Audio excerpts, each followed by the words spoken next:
Iniciei, então, a gravação hoje, 3 de abril, negociação e gestão de conflitos, cujo tema, cujo tema,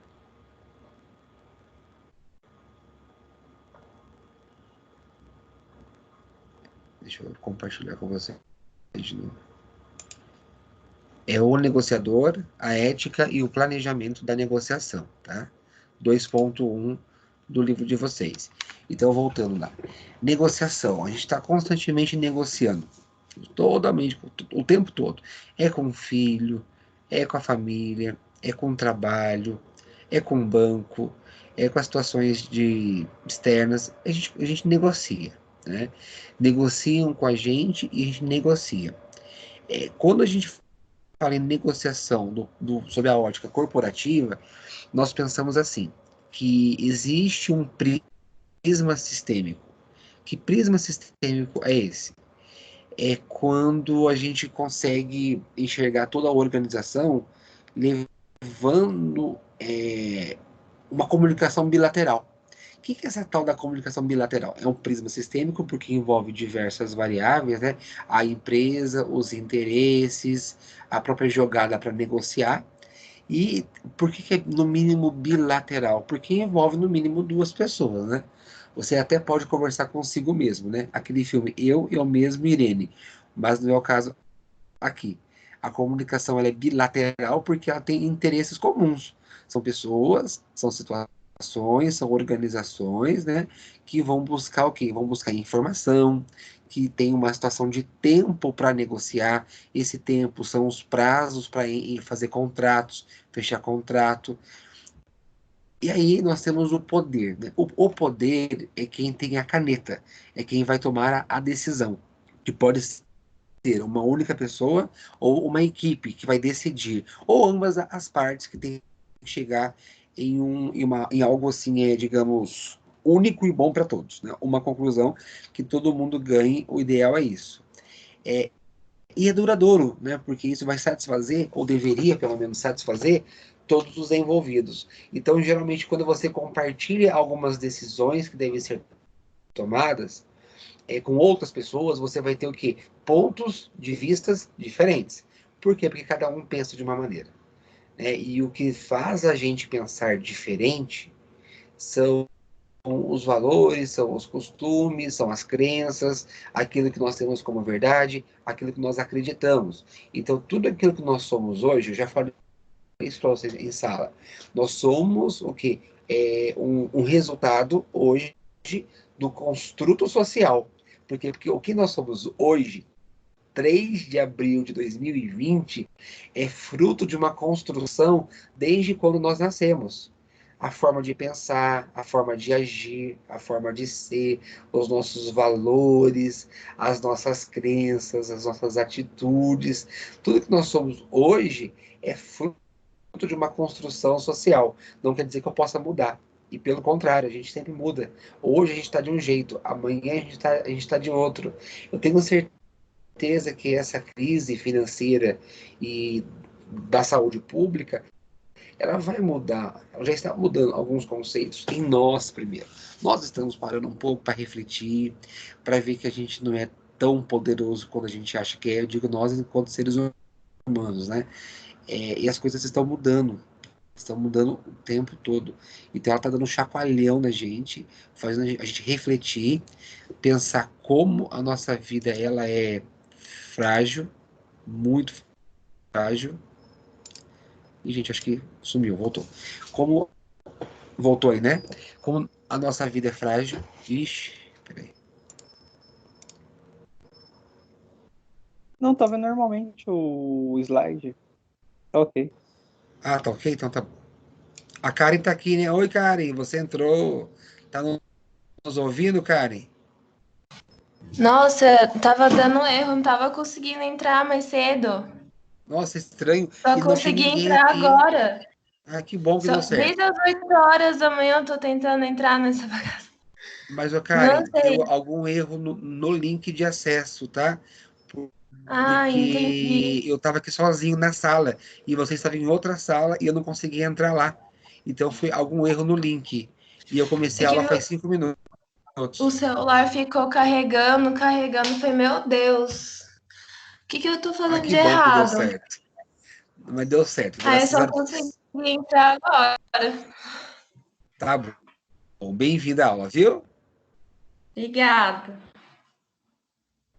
Então, vamos voltar aqui. Então, as necessidades aqui, né, irão satisfazer as necessidades de todos os envolvidos, né, das pessoas que estão envolvidas. Então, os nossos valores mudam constantemente. A gente muda, a sociedade ela vem mudando com o tempo, né? Porque nós somos esse fruto.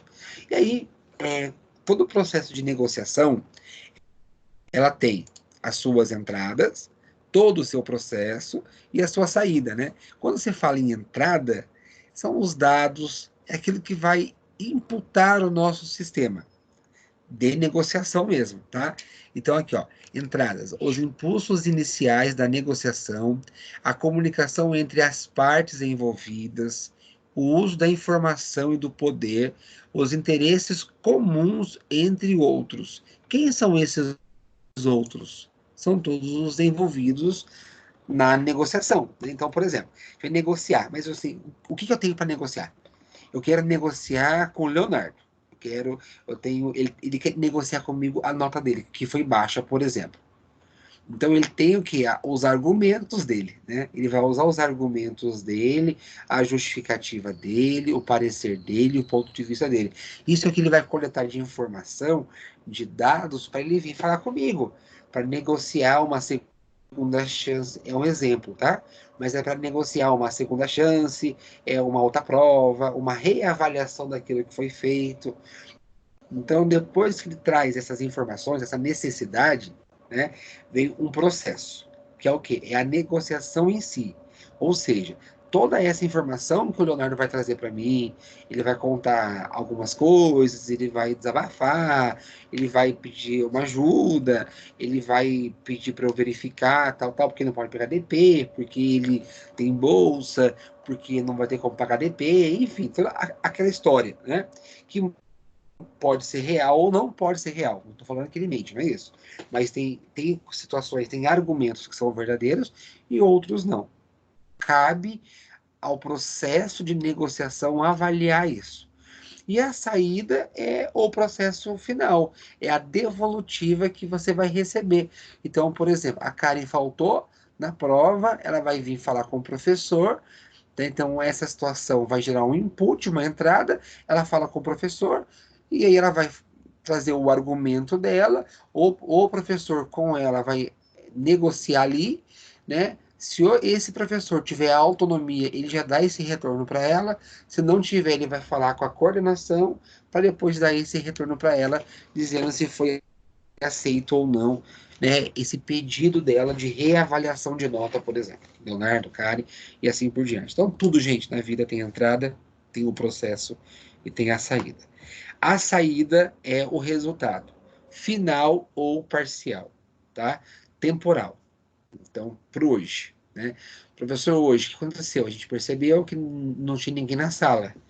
E eu tava lá esperando vocês. A Bruna me mandou mensagem: cadê? Não vai ter aula hoje? Vai, tô esperando vocês. Aí a gente criou esse processo de mandar um novo link. Vocês, graças a Deus, conseguiram enxergar pelo WhatsApp e a gente conseguiu. E a saída deu certo a todo mundo na aula hoje. Então, a gente acaba fazendo isso o tempo todo, gente. A gente faz isso o tempo todo, não percebe, mas é uma coisa que acontece e é corriqueira, porque já está intrínseco na situação, tá? É, há situações, tá, onde a decisão ela não depende só de você, né? E aí isso é uma possibilidade para negociação. Então, quando está na nossa mão, é muito fácil, né, gente? A gente vai decidir, a gente arca com os possíveis erros, com os possíveis prejuízos, mas ele tem uma autonomia para isso, para decidir, para colocar isso em prática e arcar e assumir as responsabilidades. Mas nem sempre é assim, né? Quando falta autonomia, quando eu não tenho alguma, né, ferramenta para trabalhar, né, vendedor faz muito isso, né? Você quer comprar, você vai negociar com o vendedor, um preço melhor, parcelamento, condições melhores, né, naquela situação lá. E aí acontece o quê? Acontece que a gente pede desconto, pede para parcelar sem juros, negocia com o vendedor. Até certo ponto, o vendedor ele consegue. Se você pede um pouco mais de desconto, ele não consegue, porque não está na alçada dele, não está na autonomia dele. Então, o que esse vendedor vai fazer? Ele vai buscar pelo gerente dele. Ele vai falar com o gerente, vai falar com alguém para saber se ele pode fazer isso ou não. É uma negociação, né? É uma forma de negociar para que ambas as partes saiam ganhando. A empresa vendendo, né, e tendo lucro em cima da venda, ou o vendedor conseguindo satisfazer o cliente e ganhando a sua comissão, e o cliente saindo satisfeito, porque fez uma boa compra e, de acordo com a situação, o entendimento desse cliente, ele fez uma boa compra. O que é fazer uma boa compra? É quando você sai com um produto realizado, se você fica realizado, porque compra, ela satisfaz desejo de compra, eu preciso daquele produto, eu preciso daquele serviço, eu compro e saio satisfeito porque eu acredito que fiz uma boa compra, paguei por um preço acessível e condições de parcelamento que no meu entendimento como comprador, como cliente, foi legal. Então, quer dizer, todo mundo sai satisfeito, né? É o que deveria ser feito, pelo menos, né? É o que se espera de um processo de compra, tá? E aí, há exceções, ó. Existe concordância imediata entre as partes, né? Geralmente, quando você vai... Eu já fui vendedor de loja, já trabalhei na Oscar Calçados, quando eu era bem novinho, né? E aí eu lembro que eu adorava vender para homem. Sabe por quê? Porque o homem chega lá e compra e acabou. Chegava rapaz lá, eu tava na minha vez, ficava, opa, vou vender. O cara chegava e falava, eu quero aquele tênis ali, ó, tênis caro, e tênis é caro, né? Ele falava assim, eu quero aquele tênis ali, ó. Eu ia lá, pegava, ele nem experimentava, levava. É muito mais prático vender para homem. Aí quando chegava a mulher, meu Deus do céu, não tô falando mal de vocês, meninas, não é isso. Mas você desce o armário inteiro, o estoque inteiro, quer dizer, e experimenta, e pechincha, e não sei o que, e quando leva, né, leva coisas que é muito mais barato que um tênis. Né? E quando é criança, então, meu Deus do céu, a criança não quer experimentar, a criança não fica parada, e o preço dos calçados infantis não é tão assim, caro quando se compara com um tênis, né? Então, é muito fácil quando a pessoa chega decidida que ela quer comprar, por exemplo, e rapidamente há uma concordância entre as partes, tá? Uma segunda situação, uma segunda exceção, é que não existe espaço para conversa, há um bloqueio entre as partes. Quer dizer, em uma negociação você não tem voz ativa. Quer dizer, não é uma negociação, né? É mais uma imposição, que vem uma comunicação, vem uma informação, e você não tem espaço para dar a sua opinião, o seu parecer, o seu ponto de vista, tem que aceitar aquilo como verdade e engolir aquilo e fazer. Acabou. Não tem uma segunda opção, não tem um plano B, acabou. Tem que fazer isso e pronto, tá? E a terceira é a autoridade direta de uma das partes. Questionável, né? Usando o bom senso. Isso aí está mais ligado em uma situação que as pessoas têm uma certa autoridade, mas a autoridade que ela tem, acaba sendo questionável, porque às vezes falta bom senso. Ela decide por uma coisa que, obviamente, ela está tomando um caminho errado, obviamente, ela está tomando uma decisão que, aos olhos de muita gente, não é a ideal para o grupo, para a equipe, para a empresa, para o setor, para o departamento. Como falta bom senso nela, mas é como ela tem uma autoridade, então ela acaba fazendo aquilo e também não escuta as demais partes. Ou se escuta, não leva em consideração. Então, o 2 com 3 é muito próximo, né? Mas, gente, o que vai imperar aqui é o bom senso. Que mesmo quando há autoridade direta, muitas vezes é interessante usar a negociação para se conseguir resultados onde ambos os lados estejam satisfeitos, o que pode funcionar muito melhor, né? E é verdade, gente, quando a gente faz uma boa negociação, quando a gente consegue realmente ouvir os funcionários, trabalhar com uma gestão muito mais democrática do que autoritária, todo mundo sai feliz com isso. Ouvir as partes é importante. as decisões, quanto mais centralizadas elas forem, maior a chance de dar errado. Porque você centraliza uma decisão em uma única pessoa, e ela tem um ponto de vista. Lembrando no começo da aula que eu falei, que cada um tem o seu modelo mental, cada um tem, né, o seu pensamento formado por seus costumes, valores, cultura. E aí, a forma com que nós pensamos, nós encaramos o mundo, é bem de acordo com que nós fomos criados e a religião, aquilo que nós acreditamos, questões éticas, morais. Então, quando você centraliza uma decisão em uma única pessoa, ela vai levar em conta o seu modelo mental, né, a sua cultura, os seus valores. E quando você consegue compartilhar essa situação com outras pessoas, você consegue ter que visões distintas. Dá para abrir uma discussão e chegar num bom senso. A ideia é essa, porque ninguém é dono da verdade.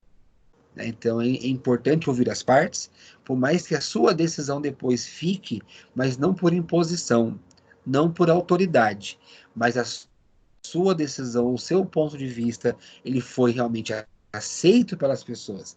Quando as pessoas elas aceitam o seu ponto de vista e você, por meio da argumentação, consegue provar para elas, por A mais B, que a sua visão, o seu posicionamento, ele é melhor, e elas aceitam isso, elas entendem esse processo, é muito mais fácil das pessoas fazerem, né?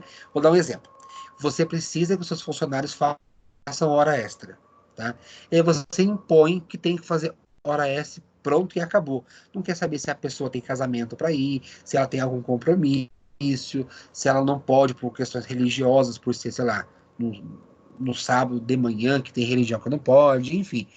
Agora, se você pega nessa mesma situação, que seria o quê? Uma necessidade de hora extra, e você explica para a sua equipe, né, que é uma situação atípica, é por isso, por isso, por isso, e você coloca essa real necessidade para a equipe toda, com certeza algumas pessoas irão, às vezes contra a vontade, mas irão cientes das responsabilidades e por que daquilo. A gente está em uma era hoje que a imposição ela não dá mais. Até criança hoje questiona a gente, né?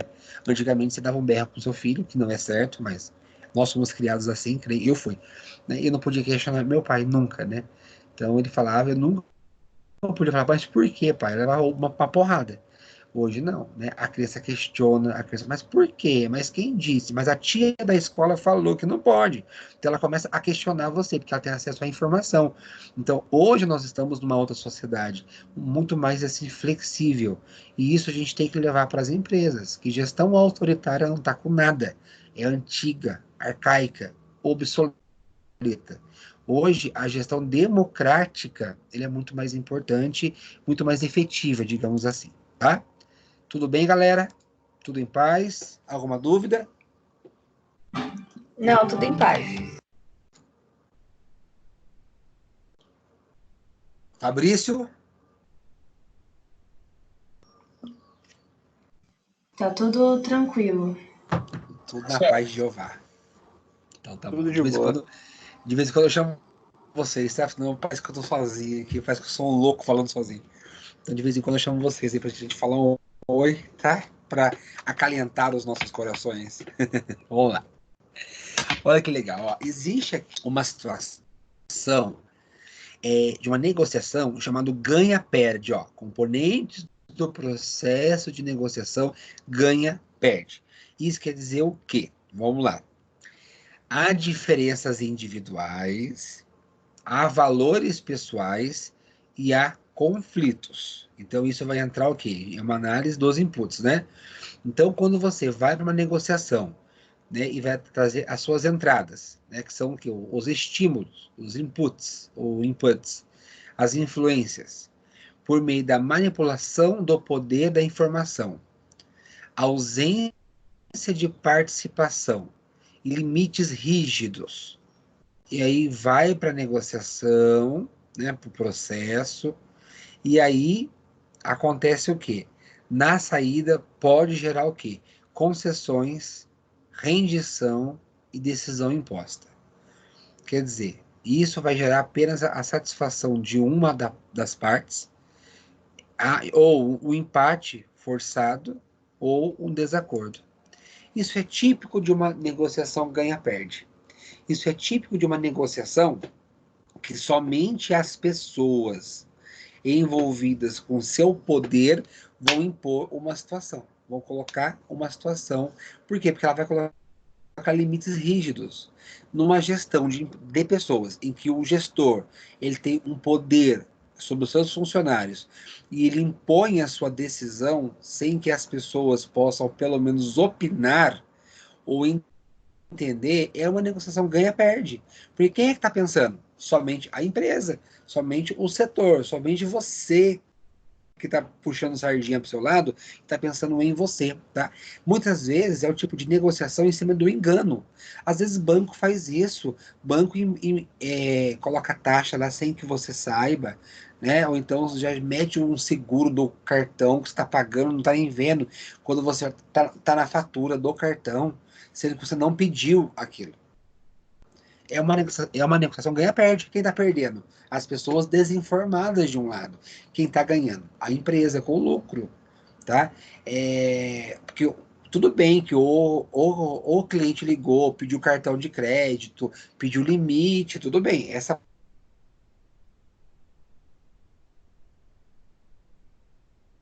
parte, né, uma venda intrínseca não é uma negociação ganha-ganha. Vamos pensar, você vai no Carrefour comprar uma geladeira, o cara te dá desconto, mas só se você comprar uma tal de uma garantia estendida. Nesse processo de compra e venda é uma negociação entre você e o vendedor. Você está perguntando preço, modelo, vantagens, desvantagens. Você está pesquisando pelo produto. Eu lembro que a Karen, eu não lembro se foi, acho que foi o ano passado, a Karen estava querendo comprar um notebook. O que essa menina pesquisou de modelo, de valor, de capacidade, não sei o que, não sei o que, ela ficou pesquisando para ela comprar. Então ela colheu informações sobre aquilo que ela quer comprar para ela fazer uma boa compra. E aí quando ela for negociar com o vendedor, eu tenho certeza que ela foi cheia de informação. E aí fica mais difícil dobrar. Não é isso, Karen? Fica muito mais difícil dobrar. Foi mesmo. Fiquei mais de um mês pesquisando. Eu lembro. E você comprou o seu notebook? Comprei. E tá feliz com a venda? Com a compra? Fiquei feliz. Esse Comprei presente na não Black pode dar Friday. certo, não. Ah, entendi. Então, que bom. Então, eu lembro que você negociou, você pesquisou preço, valor, custo-benefício, não foi? Pesquisei tudo. Eu perguntei para quem entendia sobre memória, marca, quem já tinha computador de tal marca. E fui perguntando. Que Fui legal. colocando os pontos positivos e negativos de cada um. Porque todos têm, né? Sim, Bacana. E quanto mais informação você busca a respeito de um produto, menos enganado você fica, né? Ô professor, eu tenho um exemplo para dar lá do meu serviço. Por favor, Bruna, vamos lá. Uma pessoa na prefeitura perguntou para mim sobre seguro de residência. Certo. Como eu faço só para a pessoa se associar na empresa, eu não sei explicar direitinho sobre o seguro. Então, eu colhi as informações que a pessoa queria e levei até o seguro para poder fornecer a informação para o cliente certinho, né? Cheguei no rapaz e falei, olha, ele queria só para incêndio. Eu falei, só para incêndio não tem. Todos os seguros, no mínimo, tem que ter três. Tem que ter três. Esqueci o nome lá, agora que fala. Incêndio, raio, Tá. alguma coisa assim, né? Certo. Aí ele falou assim: ah, não, mas eu quero só incêndio. Eu falei: então não tem como, porque nenhuma seguradora faz só incêndio. Tá bom, passou uma semana, eu voltei na prefeitura, né? Que eu tô lá todo dia. Aí ele falou assim: Bruna, deixa eu te falar uma coisa. Eu falei: pode falar. Sabe o seguro? Eu falei: sei. Então, eu fiz numa outra corretora só de incêndio. Aí eu falei assim: você tem certeza que é só incêndio? Ele falou: é só incêndio. Eu falei: você tá com a apólice?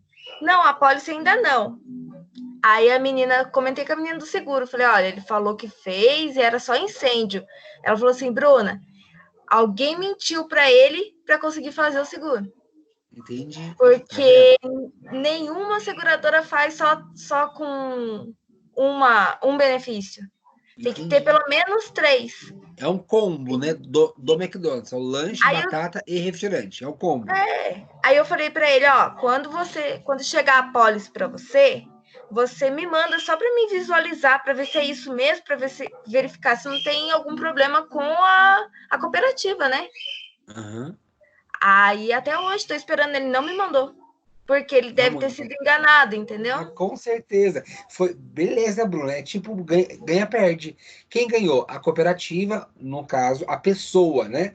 Que tinha meta para bater, não é isso? Que tinha que entregar os indicadores dela lá e ela pensou nisso. Então, para ela não perder essa venda, ela acabou manobrando de uma forma forçada, em desacordo, né? Satisfazendo só a parte dela. Então, é uma negociação ganha-perde.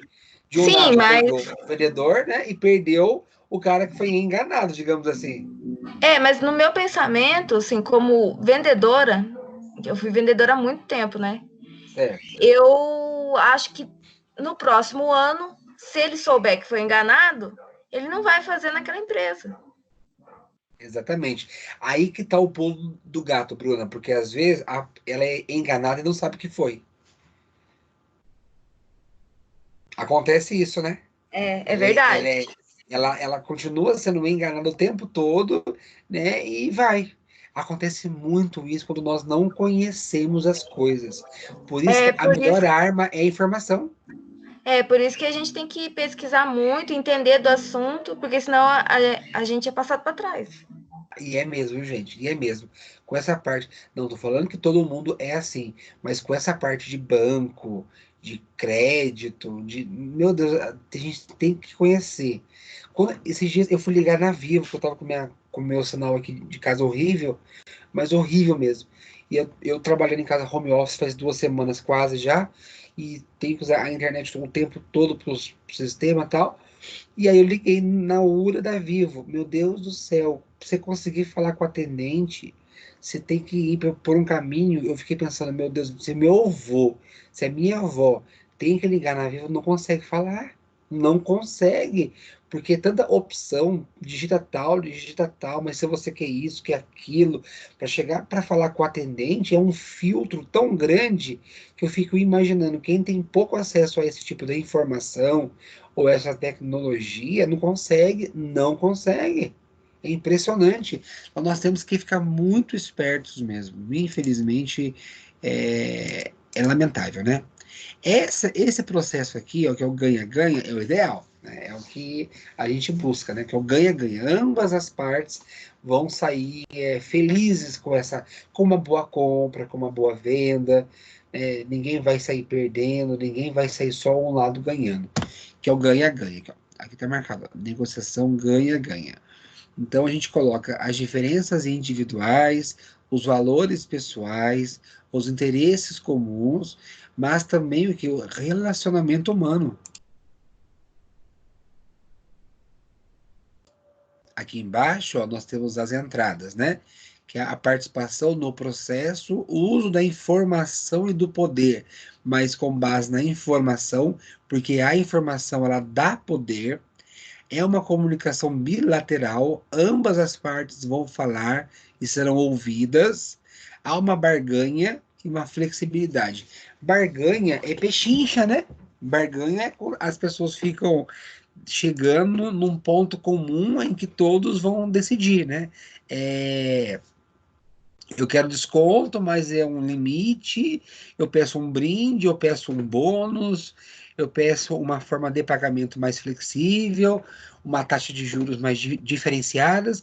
Então, barganha é uma negociação. Barganha não é algo ruim, tá? Barganhar é negociar, é você ir para a rodada munido de informação. Por isso que quanto mais informação nós tivermos, é melhor, porque a gente vai negociar, né? E aí a gente vai chegar no ponto comum, que seja bom para ambas as partes. Do outro lado, nós temos conquista de pessoas, Algumas concessões devem ser feitas, porque eu não posso só eu ganhar ou só você ganhar, tem que ser em ambas as partes. Satisfação das necessidades, porque quando você faz uma compra, por exemplo, você está realizando um desejo, está suprindo uma necessidade de compra, de aquisição. E quem está vendendo está super feliz. Por quê? Porque está batendo meta, porque vai ganhar comissão, porque realmente está cumprindo o seu papel. E é uma decisão conjunta, tá? E aí, embaixo aqui, né, quais são as vantagens, né? Acordo, solução do conflito, benefícios desse conflito, benefícios duradouros e visão estratégica. Isso quer dizer o quê? Quer dizer que houve um acordo entre ambas as partes, isso é fato, né? Alguém tem que ceder, ou ambos devem ceder, né? Houve um conflito ali na negociação, mas chegou em um ponto comum e que ficou bom para ambas as partes, né? Você falar com o vendedor, basicamente, é um exemplo prático e nato disso. Os benefícios desse conflito é que você sai mais fortalecido de uma negociação e você percebe que a influência, você conseguir influenciar pessoas pela oratória, pela bagagem que você tem, pelo conhecimento que você tem, isso garante resultados e é duradouro, porque você fez uma compra bem feita e não vai ter reclamação depois, não vai ter devolução, não vai ter 0,800, não vai gerar aquele pós-venda tumultuado, tá? Então, basicamente é isso, é quando você faz uma boa venda e ambos saem totalmente satisfeitos. Satisfeitos. Tá acontecendo alguma coisa aqui. Voltei, peraí. Bom, para a aplicação do processo de negociação, é necessário, então, o quê, gente? Ó, verificar o ambiente em que os envolvidos estão inseridos. É um ambiente de trabalho? É um ambiente mais agressivo? É um ambiente mais brando?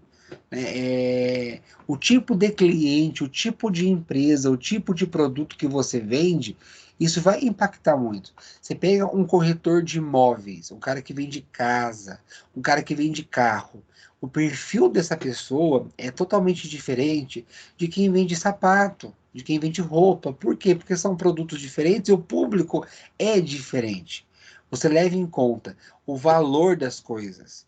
Você leva em conta o perfil público que está lá por trás disso, demandando, querendo comprar, né? Buscando aquele tipo de produto ou aquele tipo de serviço. Então, isso vai influenciar muito o tipo de ambiente. Essa vai trabalhar agora com bolsa de valores. Olha a bolsa como é que tá, gente. As ações girando pó, né? Ação, vamos pegar exemplo. A ação que estava valendo R$ 20, a ação hoje está valendo R$ 3. Ah, mas é uma ação não. Pensa, uma ação de 17, R$ 20 caiu para R$ 3 por enquanto, e pode cair mais, né? E quem tem milhões, milhões em ações, quanto dinheiro não perdeu? Quanto dinheiro? Então, um tipo de cenário, quem trabalha com esse tipo de negociação que envolve dinheiro, perda financeira, investimento com risco, é um cenário totalmente estressante, muito estressante. Quem trabalha em banco, e a Bruna tá aí, não vai me deixar mentir, trabalha em um ambiente totalmente estressante, porque banco é estressante. Porque envolve dinheiro, envolve meta, envolve um monte de coisa. E você mexer com o dinheiro do cara, isso é sério, né? Você está mexendo com o bolso. O órgão mais sensível do corpo humano é o bolso. É totalmente sensível. Então, mexendo no dinheiro, você tira a pessoa do equilíbrio dela. Antes desse recesso, né, dessa quarentena, enquanto eu estava trabalhando lá, já estavam todos preocupados com a bolsa de valores que já tinha caído. E caiu mais. A preocupação era muito grande, porque o pessoal que estava querendo retirar o dinheiro, né, da cooperativa, porque ia necessitar desse dinheiro. Só que, por outro lado, a cooperativa, ela empresta o dinheiro que você investe ali. Exatamente. Ela não tem um outro dinheiro para te emprestar. Não fica parado lá num cofre, né, Bruna? Não fica. É movimento, né? Uhum. E os juros é muito baixo, então é difícil, viu? Eu imagino. O banco trabalha com dinheiro, né? Se todo mundo quiser sacar o dinheiro que tem no banco, não tem para todo mundo, porque o dinheiro está emprestado. O banco trabalha com... Pega o seu dinheiro, não fica nenhum cofre, não, de tio Patinhas. Não existe isso, não, gente. O banco pega todos os investimentos, depósitos que as pessoas fazem lá para guardar dinheiro, né? Em aplicações financeiras, por exemplo, em poupança e N propostas que tem para isso, e o banco empresta a juros esse dinheiro para outras pessoas. Então, se todo mundo que tem dinheiro no banco, é isso que você falou, Bruna. Se todo mundo que tem dinheiro no banco guardado for sacar, não tem para todo mundo, não. Não tem, né? Porque existe muito mais crédito do que dinheiro, né? Isso a gente chama de capital especulativo, né? É uma bolha, e essa bolha pode estourar, né? Por isso que manter a tranquilidade é muito importante. Ainda bem que aquela onda de estocagem de as pessoas indo para o mercado estocar papel higiênico, estocar comida, estocar não sei o quê, parou um pouco. Por quê? Porque realmente percebeu que existe um abastecimento. Agora, as pessoas pensando em desabastecimento, que vai faltar, todo mundo corre para o mercado para comprar além do necessário.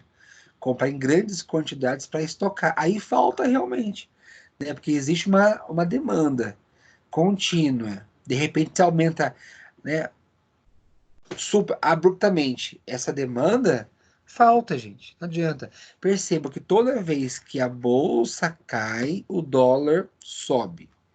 O dólar subiu, a bolsa caiu. Se a bolsa começa a subir de novo, valorizar as ações, o dólar começa a cair. O dólar só está alto porque a bolsa está caindo todo dia, dia após dia, né?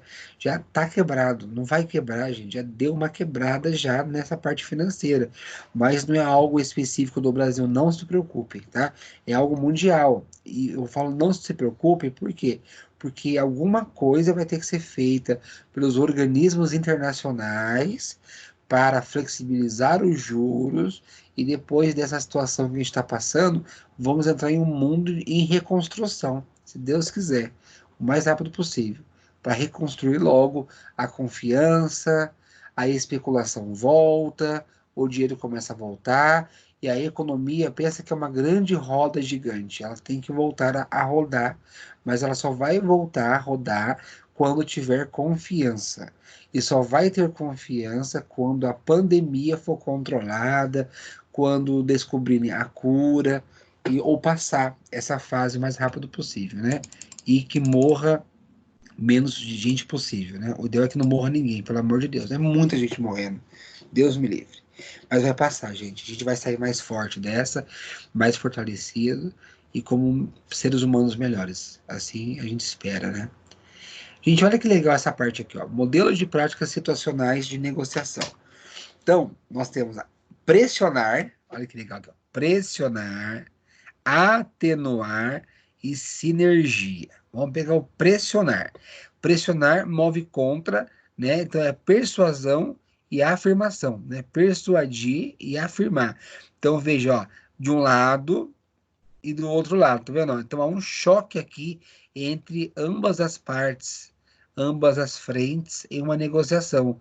Então uma está pressionando a outra, uma está persuadindo a outra também. Sabe quando você coloca duas pessoas, vou dar um exemplo bem assim chulo, você coloca duas pessoas para discutir sobre futebol, política e religião? Você pega um cara que ama o Lula e o outro cara que detesta o Lula e coloca os dois para discutir. Meu, não adianta. Vai um tentar convencer o outro que a sua visão é a certa, né? E um vai levantar as suas variáveis, o outro também as suas justificativas, e vai ficar naquele impasse ali, né? Forçadamente um contra o outro, e não vai chegar em lugar nenhum. Vai acontecer Cada um isso na prefeitura esse ano. vai. E se tiver eleição, né, Bruna? Então, Você pois é. sabia que corre o risco de não ter eleição, Bruna? Não, não sabia. É bem assim, ainda são especulações, tá? Mas dependendo da gravidade e do tempo disso, corre o risco de não ter eleição. Mas vamos pensar que vai ter, né? Que Ah, é mas isso vai dar um bom. rolo danado. Eu acho muito improvável não ocorrer. Por mais que essa turbulência, né, dessa pandemia ocorrer essa situação. Mas por que, professor?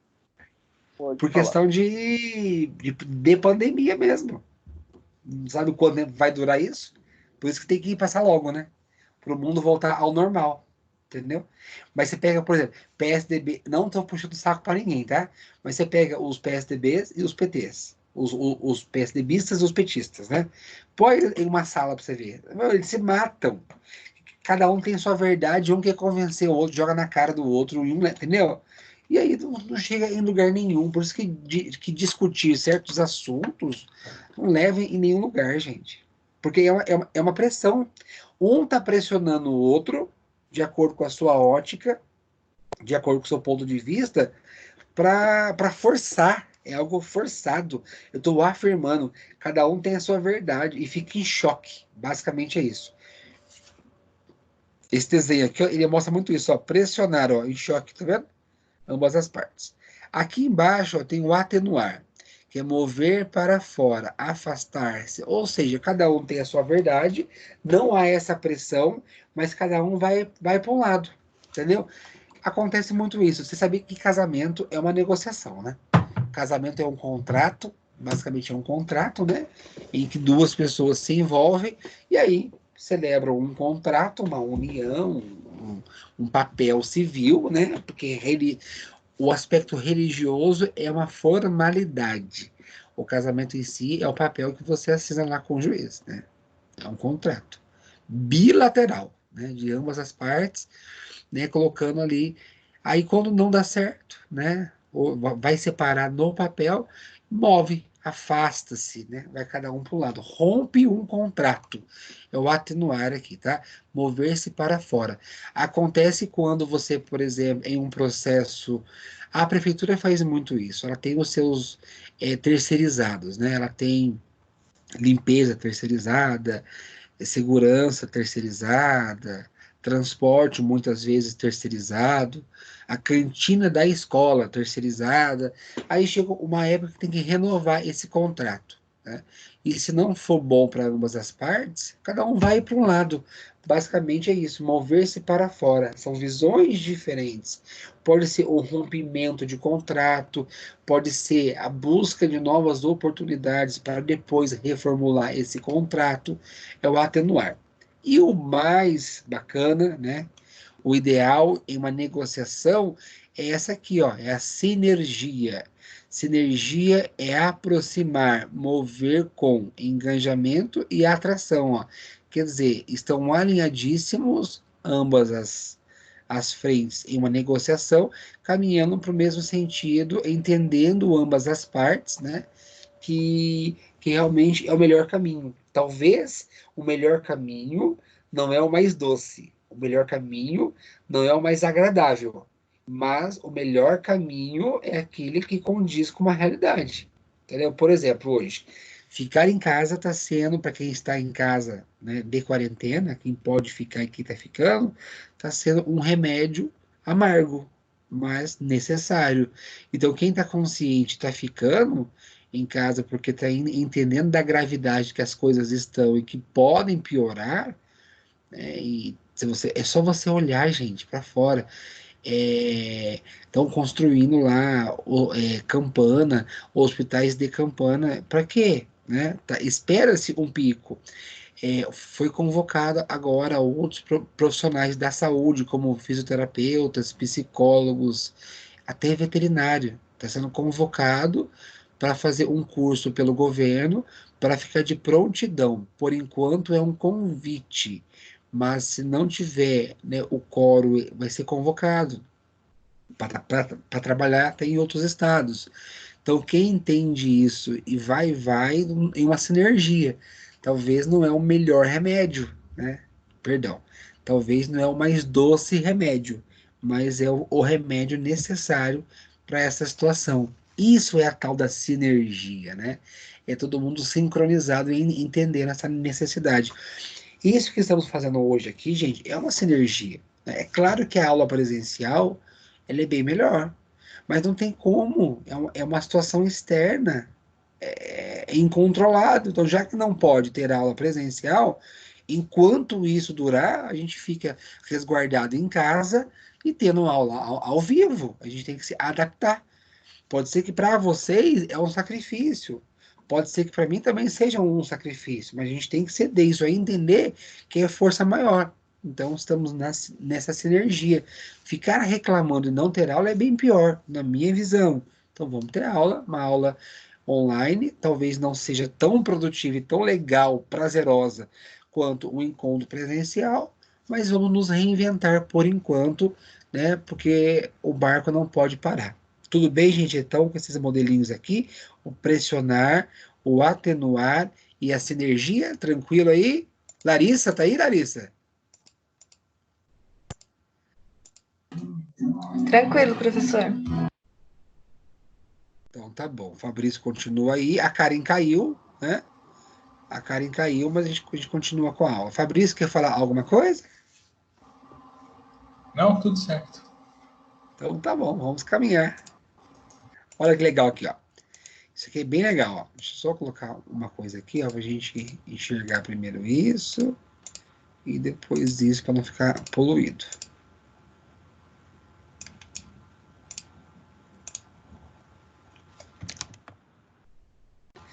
Então, vamos lá. Elementos que formam o poder pessoal, né? O poder pessoal é o nosso estado mental, tá lá em cima, ó, nosso estado mental, né? E aí, de um lado, nós temos os nossos conhecimentos, tudo aquilo que nós sabemos é o saber, gravem isso, né? Que conhecimento é o saber. Do outro lado, nós temos as habilidades, que é o saber fazer, é quando a gente coloca em prática, são nossas aptidões, são os nossos talentos, é aquilo que a gente faz de melhor, né? Cozinhar, conversar, passear, andar de bicicleta, andar de skate, fazer cálculos matemáticos, né? Enfim, conhecer de leis, é aquilo que você tem de bom aí, como algo mais prático, tá? E nesse pilar nós temos o quê? O poder mental lá em cima, que é o estado mental.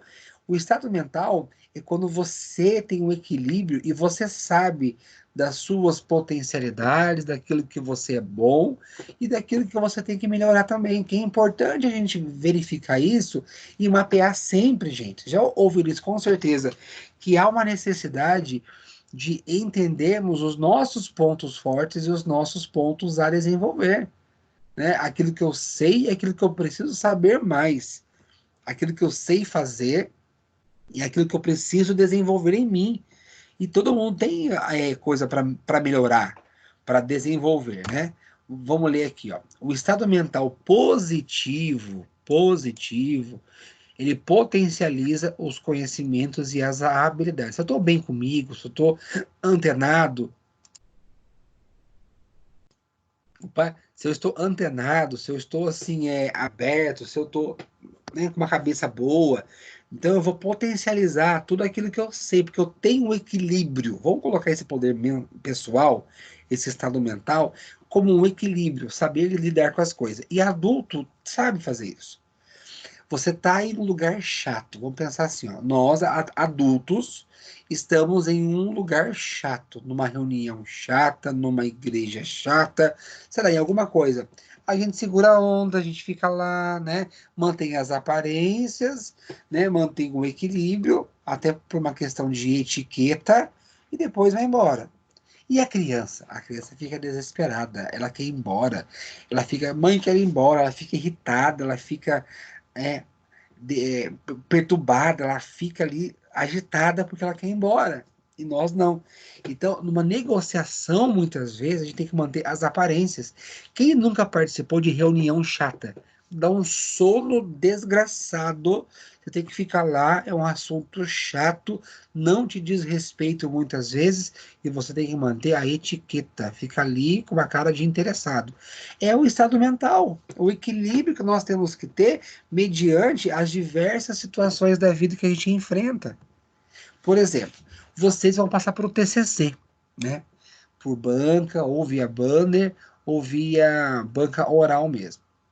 Bom, vocês têm que, naquele momento do TCC, vão estar bem apresentado, né? Alinhado, né? Com o seu conhecimento, com certeza, se você fez o seu TCC, você conhece, você sabe, porque foi você que desenvolveu essa pesquisa.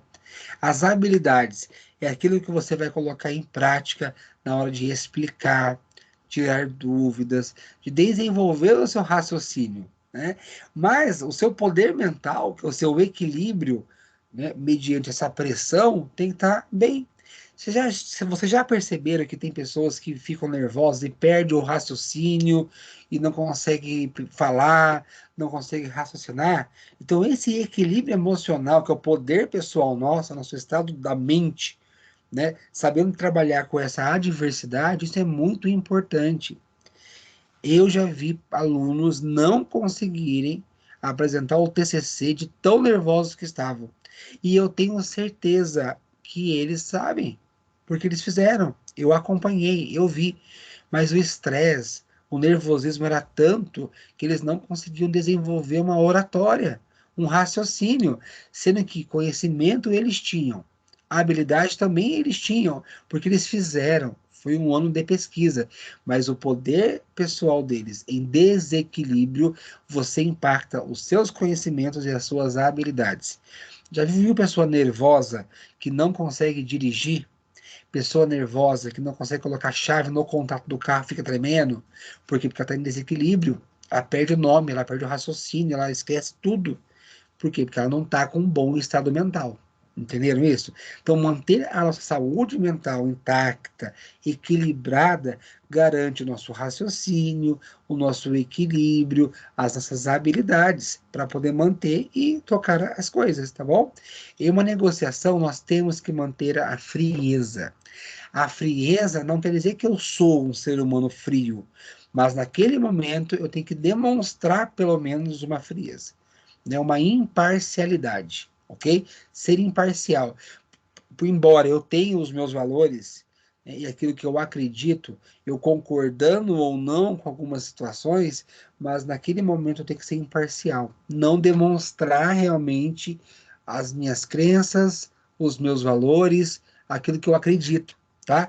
Aqui fala assim, ó, com muita frequência nos deparamos com pessoas sem muitos conhecimentos e ou habilidades, que alcançam grandes resultados na vida pessoal, profissional e esportes, porque são capazes de manter estados mentais altamente positivos. Lá embaixo, ó, em negrito, ó, vamos ver aqui. É considerado elemento do poder pessoal, porque é a chave para entender desempenhos espetaculares ou medíocres. Medíocre é algo medíocre que poderia ser melhor e não é. Basicamente é isso, gente. Eu sei que você sabe, mas você vai ter que ter um estado emocional, um equilíbrio para naquele momento específico demonstrar que sabe, tá? Senão isso cai por terra. Você pode ter um ótimo desempenho ou algo medíocre dependendo do seu equilíbrio. Grava isso, tá? Do seu estado mental. Eu sei que você sabe, você se preparou para isso, você tem habilidade para isso, mas se não tiver um equilíbrio, um domínio sobre as suas emoções, a sua postura, né? Você põe tudo a perder muitas vezes. Temos que tomar cuidado com isso. É uma negociação, isso é muito sério. Você vai para uma negociação, tem que ir em equilíbrio focado e tem que ser imparcial, tá? Acontece muito isso com advogado e júri, que está lá defendendo ou não, né, as pessoas e fica lá horas, horas e horas confinadas, trancadas, mas mantendo a imparcialidade. Um juiz tem que fazer isso, né? Ele não pode demonstrar durante uma decisão se ele está indo para um lado ou para o outro. Ele tem que manter uma imparcialidade. Por mais que ele possa ter dentro dele já os seus valores pré-definidos, naquele momento ele tem que manter essa imparcialidade. Isso que é importante. É a chave para que nós tenhamos ótimos desempenhos, chamado de espetaculares, né? Ou medíocre. Tá certo?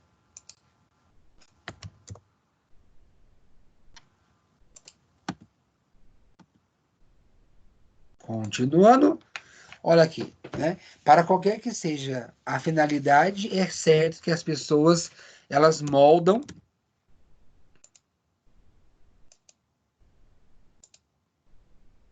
aqui.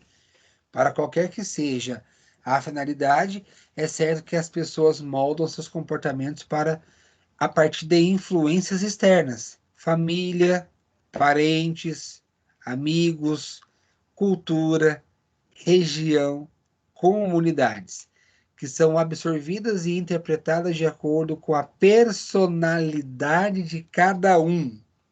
Vocês já viram, gente, o nosso presidente indo na rede social e metendo a boca no povo? Depois tem que voltar e pedir desculpas. O Trump sempre faz isso. Se envolve em comentários na rede social, fala mais que a boca, age por impulso, fala na hora errada, fala coisa errada e depois tem que voltar e se retratar. Quer dizer, o nosso comportamento ele tem que ser controlado. É a falta de controle isso. Então, entendem isso? Porque, assim, vocês já perceberam isso? Tem político hoje que vai na rede social porque alguém falou mal dele, ele vai e mete porrada, fala, depois tem que voltar atrás. O nosso presidente falou uma merda esses dias aí na TV sobre a quarentena. E o STF e o ministro da Saúde deu um prazo para ele se retratar na mídia, porque o que ele falou repercutiu negativamente. Vocês viram isso? Foi o que ele falou da gripezinha? Exatamente, um resfriadinho, uma gripezinha, que ele é atleta, não sei o que ele falou. Gente, ele foi muito infeliz naquilo, porque todos os Não presidentes... Professor, não teve Oi? um mentor. Como é que não tem nenhum conselheiro, né, para falar ainda deixou esse discurso ser veiculado ainda, né? Ele não tem um mentor ali, não tem um mentor ali, né?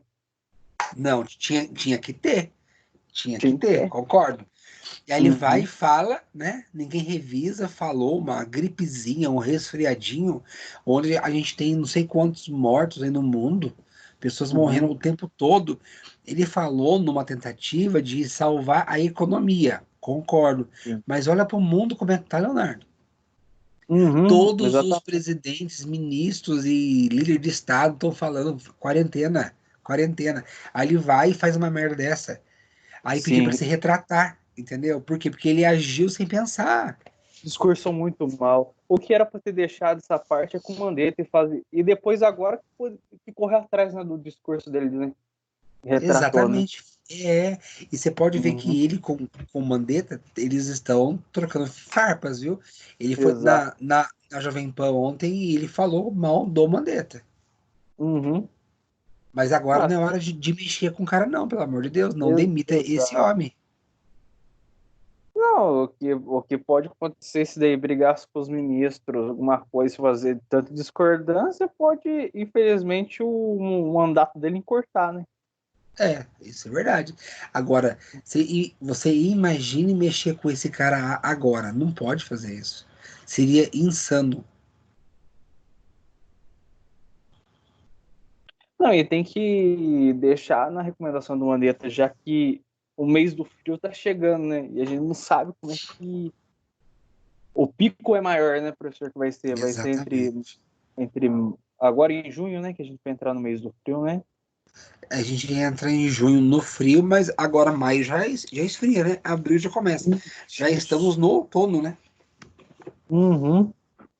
Entendeu? Então tem que tomar muito cuidado, né? Com o que fala, né?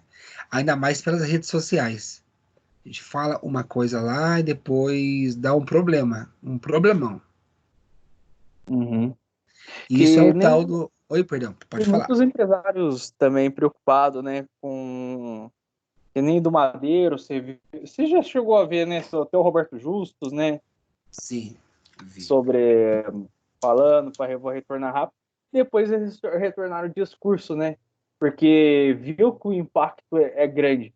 Morreu muitas pessoas, cara, também da H1N1, né, morre até hoje, né, Verdade. mas o impacto em curto prazo foi muito maior Muito dessa maior. gripe, muito maior, Eu acho que infelizmente. o número é esse, Leonardo. Eu acho que no mundo já morreram 50 mil pessoas. Uhum. Não, na China, 50 infelizmente, mil. lá a informação é fechada, né? Mas com certeza foi um número maior, né? Ah, com certeza é maior do que eles estão divulgando. Bem maior. E, Bem maior. hum, Então, o que acontece, Leonardo? Você né? e todo mundo que tá aí. Olha esse iceberg aqui, ó. Olha como que ele é bacana. Porque aqui em cima é o seu comportamento, certo? É aquilo que você é. É aquilo que eu vejo que você faz. É tudo, é como você reage às pressões, é como você se comporta, é como você se define. Por trás do seu comportamento existe percepção, expectativas, emoções, sentimentos e desejos, crenças e valores e necessidades. Então, de acordo com o seu comportamento, você age com base nisso aqui que é oculto. Isso aqui está submerso. Você só enxerga o comportamento. Por trás desse comportamento, existe tudo isso aqui, ó, que vai definir como você vai se comportar. Mediante. Como é que você percebe o mundo? É o seu discurso. De acordo com as suas expectativas de vida, é o seu comportamento. As suas emoções, os seus sentimentos e desejos retrata o seu comportamento. Como você age, se você é muito compulsivo, se você é muito tímido, se você compra demais, se você é uma pessoa insegura, se você é uma pessoa fechada, se você é uma pessoa amarga, entendeu? Tudo que você é com base nisso, né? As suas crenças e valores, aquilo que você acredita, que você vai brigar por aquilo, você vai ter um discurso e você vai agir de acordo com aquilo que você pensa, né? E as necessidades de consumo, de ser, né? Hoje em dia a rede social ela mostra muito isso, gente.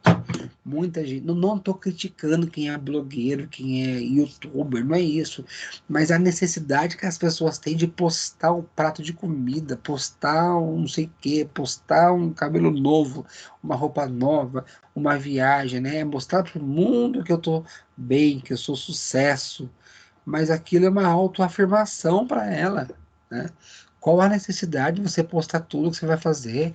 E o Twitter, né? Que os famosos vão colocando lá o que eles estão fazendo, e as pessoas têm a necessidade de seguir esses famosos para ver o que eles estão fazendo e perceber que são pessoas normais como nós somos, entendeu? É o comportamento, né?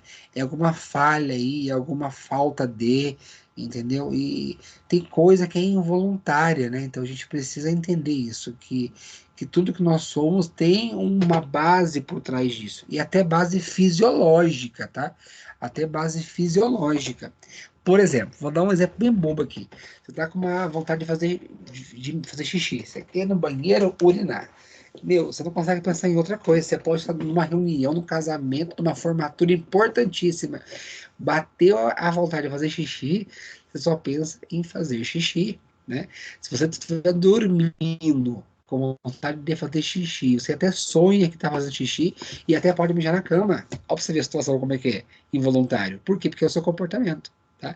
Então esse iceberg é isso. O comportamento é algo que é visível, é aquilo que você é como você se vende, né? E por trás disso tem esses pilares aqui, tá?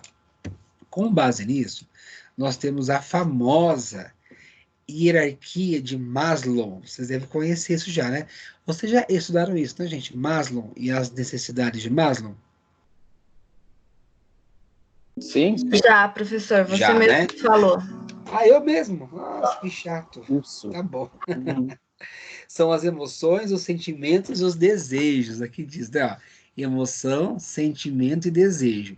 Então, nós temos aqui o pilar, que é a fisiológica. Respiração, comida, água, sexo, sono, homeostase e excreção, tá? O que seria homeostase? Alguém sabe dizer o que é homeostase? Não. Ninguém sabe? E não vale colar da internet aqui, não. Ninguém, não, sério, você não sabe o que é homeostase? Não. Não? É meio. Tá. Homeostase é a manutenção que nós temos. Porque, por exemplo, a gente tem uma tendência a morrer. É nosso, né? A homeostase é quando você retarda esse processo. Então, por exemplo, você vai ao médico, você se cuida, você toma remédio, você controla a diabetes. Para quê? Para não ter um piripaque, para não morrer, para não ficar, né, pior do que tá. Então, homeostase é como se fosse o que? A manutenção da vida, digamos assim, tá? De excreção É excreção mesmo, xixi, cocô, tá? Sono, o sono quando bate dói, dói. Você não consegue fazer, é fisiológico. O sexo é fisiológico, comida, água, respiração, tá? Quando você não tem isso aqui de baixo regulado, você não tem uma vida boa. Porque você dorme mal pra você ver. E vai trabalhar no outro dia. Você fica com um caco, você não trabalha, você não raciocina, o seu corpo pede, o seu corpo desliga, né? Porque é fisiológico. Tem gente que com fome não consegue pensar, porque tá com fome, fica bravo, fica irritado, fica nervoso, porque é fisiológico. Quando isso aqui está suprido, surge segurança, né? Segurança do corpo, do emprego, de recursos, da moralidade, da família, da saúde, da propriedade. Segurança é sentimento, né? Então, só para a gente relembrar rapidamente. Sentir seguro. A gente paga ao céu, a gente paga seguro das quantas, faz seguro do carro, seguro da casa, seguro de vida, seguro do desemprego. Por quê? Porque é um sentimento de segurança, né? E também a gente quer morar em um lugar seguro. Você coloca cadeado, você coloca alarme, você coloca tranca na porta, você coloca cadeado grosso lá. Para quê? Para sentir seguro. Tá? É o sentimento. Quando você sai de casa e arma um temporal e você não está em casa, você fica pensando: será que eu tranquei a casa, meu Deus? Será que a minha casa está bem guardada? Olha o sentimento, né, de eu pensar que a minha casa pode estar inundada, que a minha casa pode ter ficado aberta e ladrão entrou e choveu e molhou e estragou. Então é o sentimento, tá? E a gente também procura no trabalho segurança. É tão ruim trabalhar em um ambiente instável, desarmônico, incerto. Então, na segurança, a gente percebe isso. Por exemplo, muita gente quer fazer concurso e ser concursado. Por quê, gente? É pela segurança da estabilidade. Entendeu? Não posso ser mandado embora, né? Tô seguro aqui. Então é isso. Basicamente é isso, tá? Depois passa para amor, relacionamento. Quando essas duas estão supridas, busca amor e relacionamento, né? Que é o quê? Amizade, família e intimidade sexual também.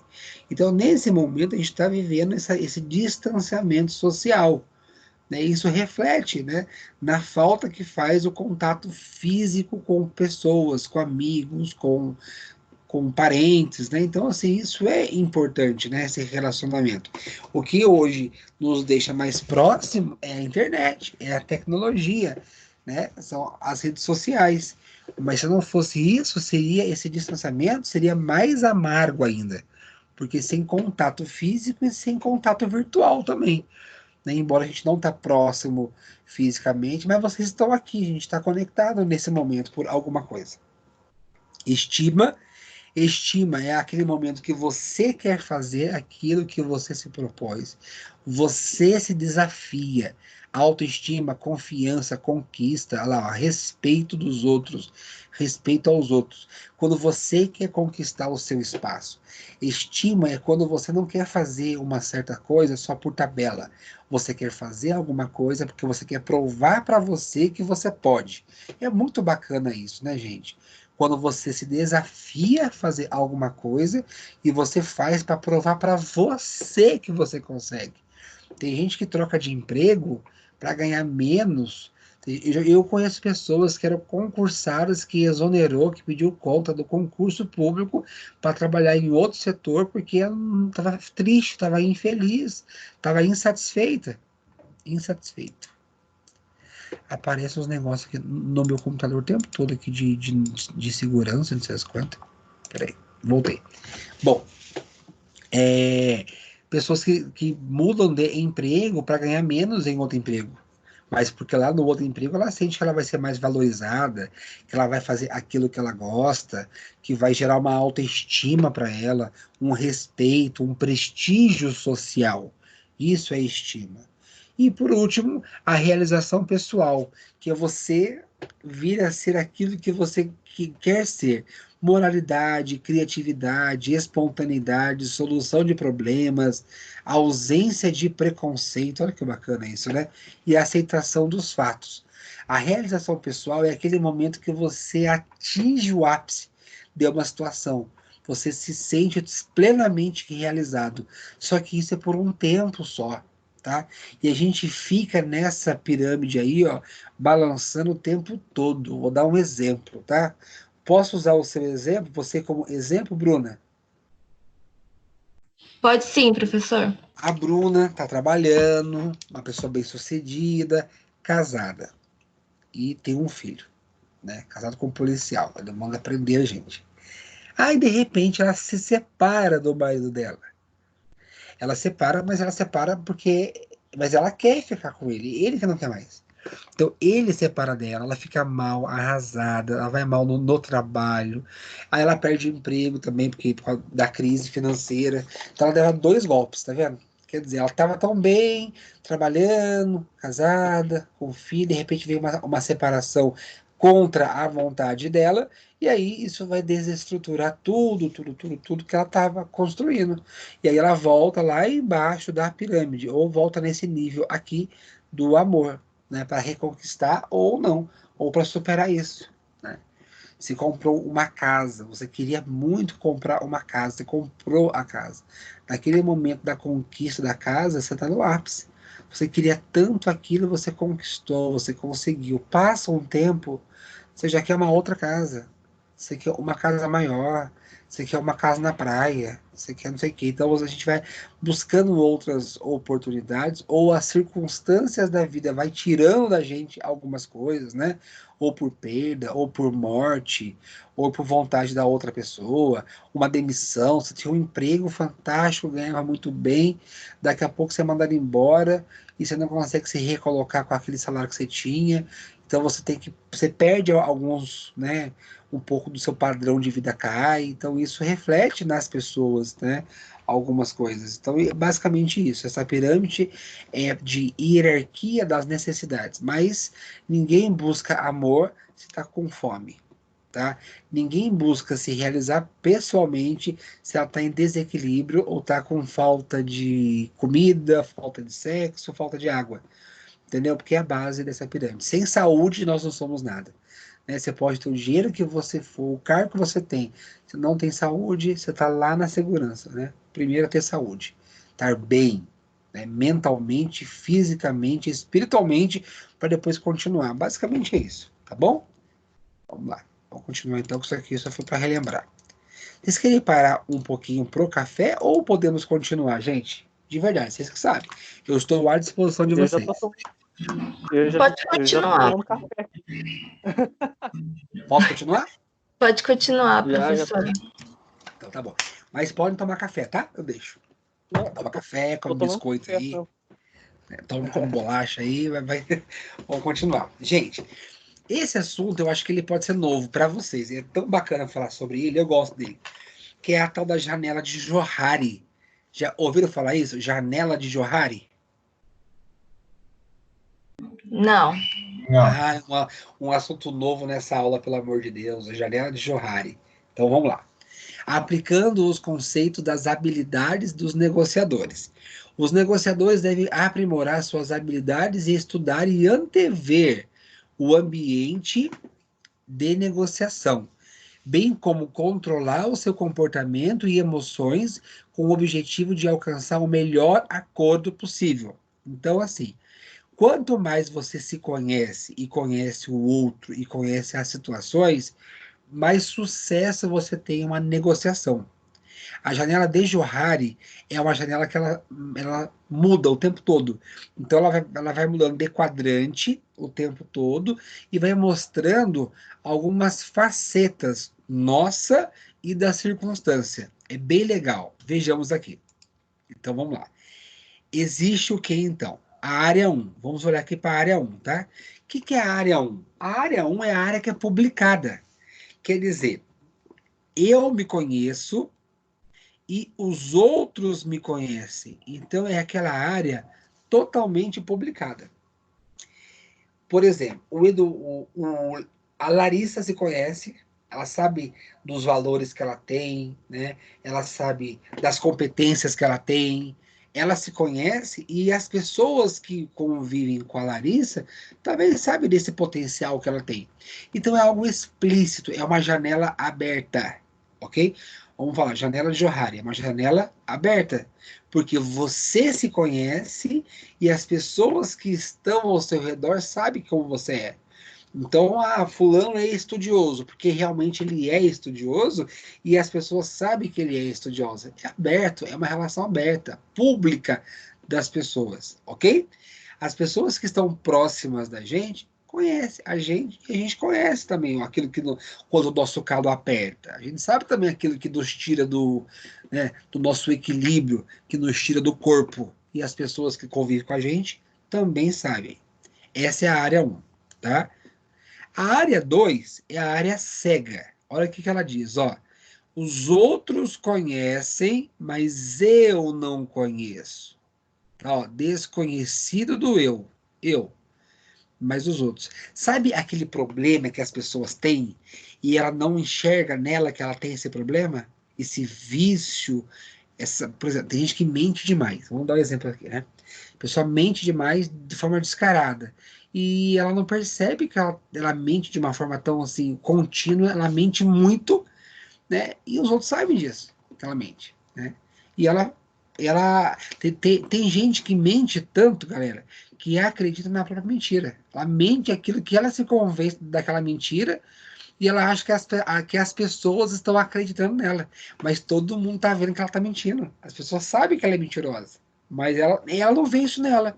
É um defeito que ela tem, ela não percebe isso nela, que ela é uma pessoa desagradável, que ela é uma pessoa irritante, sei lá, chata, né, mentirosa, mas ela não percebe isso nela. Então ela desconhece isso nela. É a área cega para ela, mas os outros conhecem, os outros enxergam, os outros estão vendo, tá? Beleza, vamos lá. Área 3, área de fachada.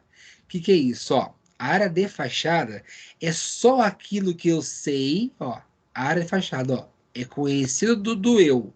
Eu sei, mas os outros não sabem.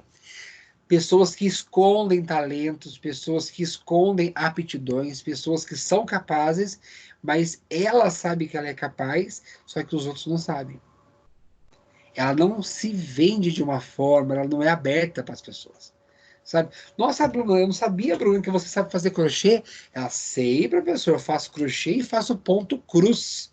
E faço bigodinho ainda. Olha que chique, né? Mas as pessoas não sabem que ela faz isso. Mas ela sabe. Então é aquilo que você tem de bom, aquele talento, aquela capacidade que você enxerga em você. Quando você faz uma introspecção, é uma autoavaliação, mas as pessoas não sabem. Então é uma área de fachada. Só você sabe. Não chega no conhecimento das outras pessoas aquilo que realmente você é, aquilo que você sabe, as suas aptidões, talentos e assim por diante, tá? E a quarta área é aquela área desconhecida, uma janela totalmente desconhecida. Ela é desconhecida do eu e também dos outros. Quer dizer, nem eu sei que eu poderia fazer, nem eu sei que eu tenho condição de fazer, e nem as pessoas sabem. Quer dizer, é um ponto aí a desenvolver, né? Aquela pessoa que ela não sabia que ela era capaz, ela foi e fez, e aí ela ficou conhecida. Então, vou dar um exemplo, tá? Você não sabe matemática, ou você acha que não sabe, e as pessoas também acham que não. Aí você, uma hora, né, senta para aprender matemática e você aprende matemática e você percebe que é capaz. E aí você fala, nossa, é fácil. Então, quer dizer, você está se conhecendo, você está se descobrindo aqui, e na medida que isso aqui você conhece, você muda para a área 3. O que é a área 3? Opa, já saí da escuridão, né? Eu achava que eu não sabia matemática, mas eu me esforcei e eu me abri para isso e opa, agora eu sei. Dessa área aqui, opa, eu já sei que eu sei matemática, mas as pessoas não sabem ainda que eu sei matemática. Então o que você faz? Dessa área 3 aqui, você pode partir para a área 1 direto, que é publicar esse seu conhecimento, né? Ou seja, já é conhecido o seu e agora os outros também vão saber que você sabe.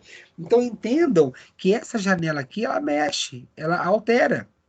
Você pode estar em uma área 3 e partir para a área 2, da área 2 para 1, da 4 para 2, da 4 para 1, tá? Da 4, ela pode ir para 2 também. Continuar desconhecido para mim, mas os outros começam a enxergar que eu sou capaz, mas só eu não dou valor. Eu não dou valor. Pessoas que têm complexo de inferioridade, ela pode, as pessoas de fora enxergam esse potencial nela, mas ela não se valoriza. Ela não olha que ela não percebe que ela é capaz, mas ela é capaz. É totalmente a área 2, é a área cega, porque os outros enxergam esse potencial nela, mas ela não enxerga nela esse potencial. Então nós temos que sempre buscar ou tentar ficar na área 1. É a mais transparente possível, porque é aquilo que eu sei e as pessoas também enxergam isso em mim. Certo? Entenderam? Alguma dúvida? Entendido, professor.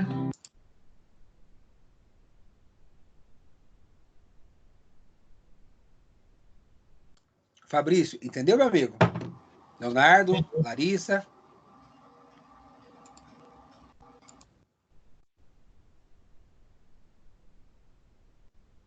Ok? Oi? Ok. Ok, então tá bom. Vamos voltar então. Aqui explica tudo isso, ó. Área pública, que é a área aberta lá, relação de confiança. A área cega, os outros não fornecem informações para mim.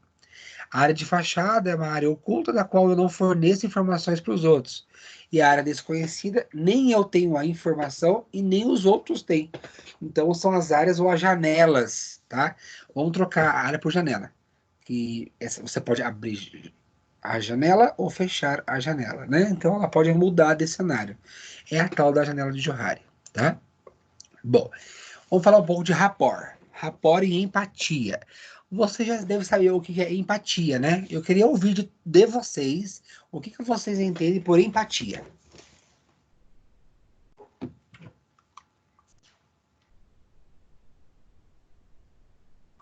Vamos lá, gente. O que você, Leonardo, entende por empatia?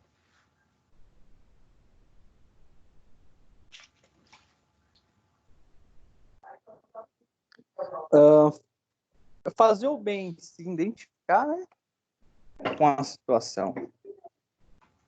Fazer o bem. Para você, Fazer empatia. o bem. Isso, fazer o bem. E para você, Bruna? Entender, na verdade, entender o lado do outro, né? Tá. Também. Eu acho que é quando você compreende o outro, né? Consegue verificar por que, que a pessoa age daquele jeito, por que, que fala, por que, que a opinião dela é daquele jeito. Tá. E a Larissa?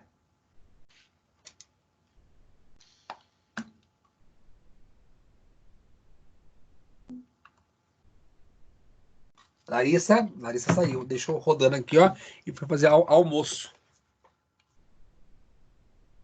E o Fabrício?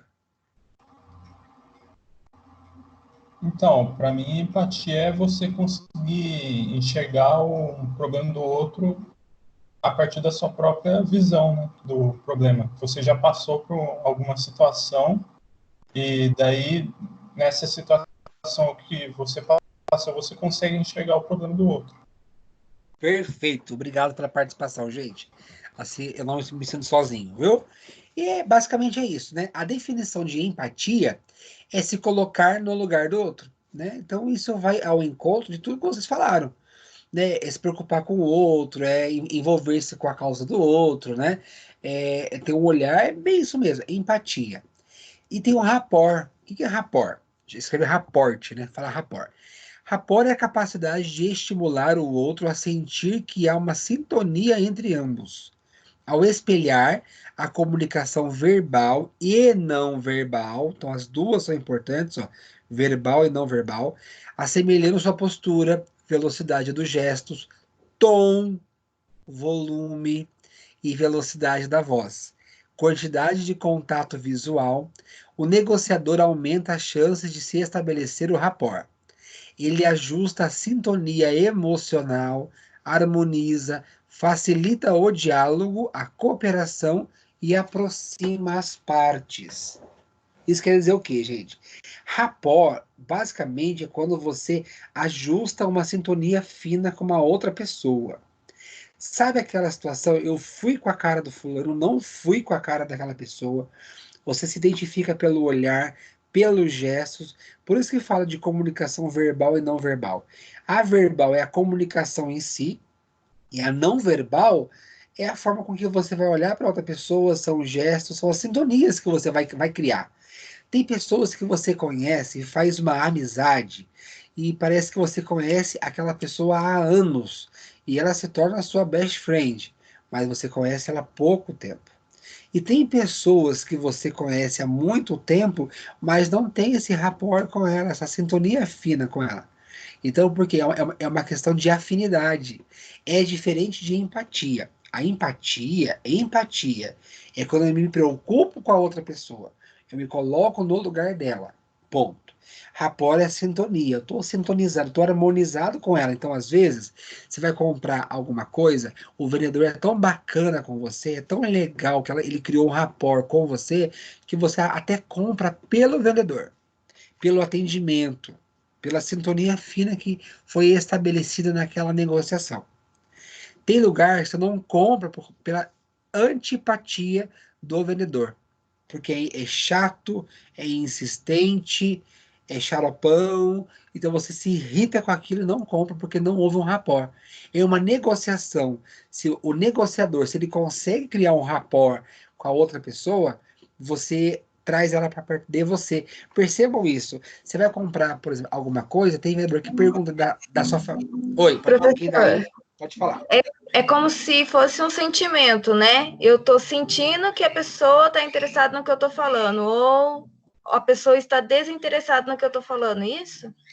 Isso também. Por exemplo, Bruno, quando você fala comigo e eu olho nos seus olhos, eu estabeleço um rapport, porque eu estou olhando no seu olho. Conversa com alguém que não olha no seu olho. É totalmente irritante aquilo. Eu falo isso porque aqui em casa, às vezes, dependendo do assunto que eu falo com meu marido, eu sei quando ele está interessado, quando ele não está interessado. É rapport. Isso mesmo, isso mesmo. É rapport. Vai falar com ele na hora do jogo, se ele gosta de jogo. Ele fica, aham, exemplo. Ele fica, aham, aham. Você sabe que ele não está nem ouvindo você. Na hora que ele está querendo tocar música.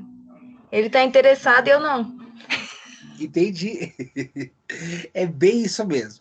A gente tem isso no nosso dia a dia. A gente sabe quando a outra pessoa está escutando, ouvindo você ou não. E você pode perceber, se você está conversando com alguém pelo telefone e a pessoa fica muda do outro lado, você tá falando, falando, falando, você para. Oi? Alô? Aí alguém, tô ouvindo. Então perceba que a gente, no telefone, a gente estabelece um rapport. Quer ver, ó? Você está conversando com a pessoa, conversando, conversando, uma só fala, a outra só escuta. Percebam que você fica assim, ó, aham, aham, sei. Nossa, sério? Então você emite alguns sons quando a outra pessoa está falando, e é porque ela vai entender, ele tá ouvindo, a pessoa tá ali. Então, isso é um rapport também. Você não precisa estabelecer um rapport somente físico, contato visual. Eu chamando vocês aqui de vez em quando é um rapport, porque senão eu vou ficar aqui 2 horas falando e parece que eu estou sozinho. E realmente, será que tem alguém? Quando você responde, a Bruna fala, o Leonardo fala, o Fabrício fala, me dá esse rapport. Eu me sinto, não estou sozinho, eles estão ouvindo, estão entendendo a aula. Então, estabelece uma sintonia entre nós, tá? É bem isso mesmo, Bruna. E esse exemplo que você usou do seu marido aí, quando você sabe quando ele está realmente falando com você ou não, é rapport. E você sabe, Bruna, como você estabelece rapport com ele também, né? Você sabe a hora de falar com ele, o tipo de tom de voz, se você chega gritando com ele, fala alto, opa, você consegue chamar a atenção dele. Cachorro é assim. Cachorro não entende o que a gente fala. Se você fala assim, por exemplo, vamos passear? Ele não sabe que passear, mas é o tom de voz que você usa. Vamos passear. Aí você já, opa, ele já entende que aquilo, né? Você pega a coleira, vai para a porta. Então, isso é um rapport que você cria com o animal, É uma tá? É uma retribuição de sentimento positivo, né, professor? É, bem isso mesmo, né? Porque há essa sintonia, Leonardo. É bem isso mesmo. Cachorro, quando você fica bravo com o cachorro, você fala bravo com ele, você olha bravo para ele, o seu tom de voz muda, você fala alto, grosso com ele. Ele entende que você tá bravo com ele. Ele não tá entendendo as palavras. Sinto muito, não entendi. Nossa, gente, ó o meu celular de novo, fica dando pau. Mas ele tá entendendo que você está É igual bravo com ele. na aula. Você tá falando, seu celular fica, desculpa, não entendi. Eu não sei como que eu desativo essa merda desse celular aqui. Desculpa, não entendi. É o tempo todo, gente. Ninguém merece. Ninguém merece. Mas é isso, tá? Rapport é essa sintonia fina que a gente como é que fala? Sintoniza, ajusta com a outra pessoa. E empatia não precisa de rapport, tá? Empatia é você pensar na outra pessoa, se colocar no lugar dela, mesmo não tendo rapport. Tudo bem?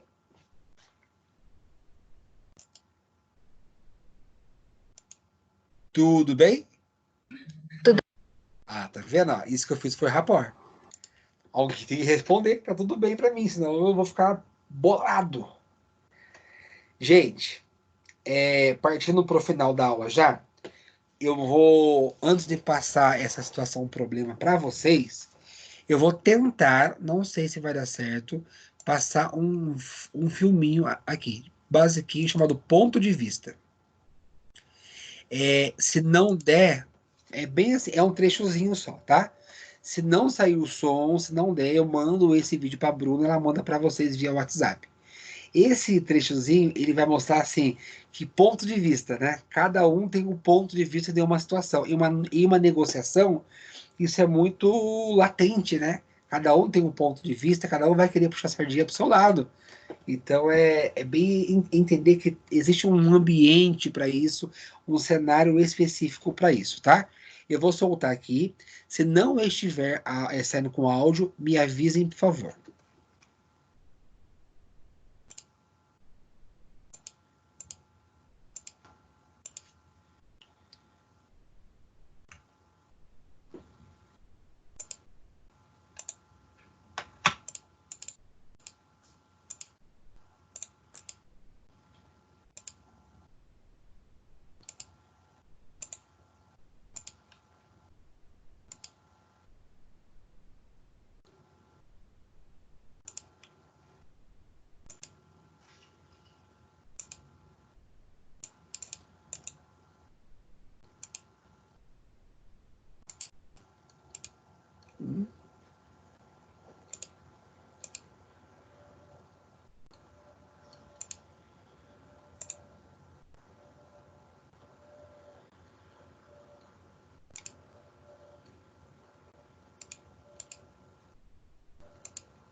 Pessoal?